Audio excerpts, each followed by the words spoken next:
Groups అనేవి బేసిక్గా అన్ని దాంట్లో ఉంటాయి. అందులో మీది కూడా మినహాయింపు కాదు. అంటే ఒక గ్రూప్ కొంతకాలం, ఒక గ్రూప్ కొంతకాలం అలా అనుకుంటారా? లేదంటే ప్రభుత్వాలు అధికారంలో ఉన్నప్పుడు ఆ ప్రభుత్వానికి అనుకూలంగా మాట్లాడే వ్యక్తులు కావచ్చు, లేదా వాళ్ళ సామాజిక వర్గ వాళ్ళతో చేత ఎన్నుకోబడ్డ నాయకుల చేత ఉంటుందా? ఎట్లా ఉంటుంది? అటువంటి ఆలోచన కానీ అటువంటి భావన కానీ ఏపీ ఎన్జిఓస్ అసోసియేషన్ లేదు. ఇప్పుడు మేమంతా ఉన్నాం.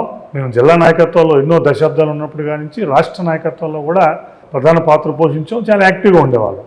మేము అంతకుముందు చంద్రబాబు నాయుడు గారి టైంలోనూ చేసాం, తర్వాత రాజశేఖర రెడ్డి గారి టైంలోనూ చేసాం, కిరణ్ కుమార్ రెడ్డి గారి టైంలో చేసాం, తర్వాత జగన్మోహన్ రెడ్డి గారి టైంలో చేసాం, ఇప్పుడు చేసాం.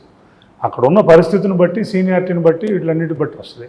ఇవాళ కాదు, దాదాపు ఒక 7-8 సంవత్సరాల క్రితమే మాకు సంబంధించిన రాష్ట్ర నాయకత్వంలోకి రావాలన్న ఒక ఆలోచన ఉద్యోగులు వీటన్నిటిలో కూడా వచ్చింది. బట్ అక్కడికి వచ్చేసరికి మళ్ళీ సర్వీస్ కండిషన్స్ అన్నీ కూడా చూస్తాం. అంటే ఎంత సర్వీస్ చేశారు, ఇంకా ఎంత సర్వీస్ ఉన్నది.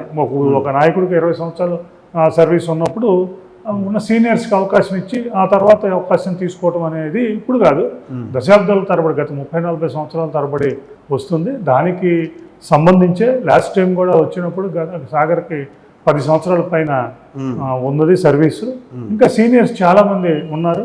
ఎవరైనా ఒక వ్యక్తికి 10 ఏళ్ళు 15 ఏళ్ళు సర్వీస్ ఉన్నప్పుడు రాష్ట్ర అగ్రనాయకత్వంలోకి వచ్చేస్తే ఆ 15 సంవత్సరాల పాటు ఇంకా మిగిలిన ఏ నాయకుడికి కూడా అవకాశం వచ్చే పరిస్థితి ఉండదు. మరి వాళ్ళు కూడా 30 సంవత్సరాలు 40 సంవత్సరాలు చేసి ఉంటారు. ఈక్వల్ కాంపిటెన్సీలో, ఈక్వల్ పొటెన్షియాలిటీలో ఉంటారు.